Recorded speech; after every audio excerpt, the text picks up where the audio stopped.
I think that almost all of the things we discussed on the chief economist's panel was relevant. And it's hard to pick out what one thought was the most relevant, but I'll stick to what I thought mattered to me the most. Some of it is optimistic, some of it isn't. The optimistic things are that we're going through a technological revolution at the moment in the world. Globalization is positive. It's led to the highest increase in human wealth and living standards ever. The worrying aspects of that is that it's not fully understood, that there's a lot of talk of the disbenefits of it, the negatives of it, but not enough about the positive.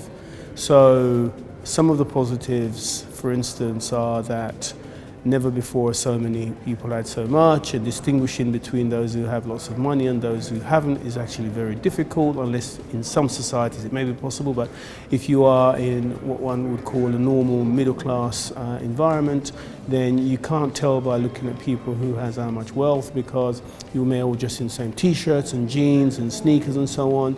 You may eat in the same kinds of restaurants, you travel on the same sort of transport. I mean, all of these things are taken for granted today, but in a few periods ago, it wasn't that way at all. So it's not really well understood, and that is troubling.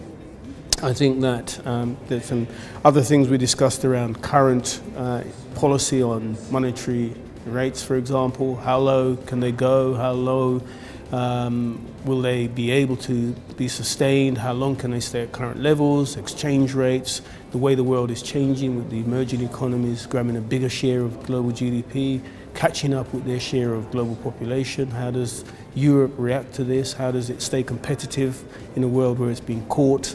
And all of those things are absolutely fascinating, because we live in fascinating times.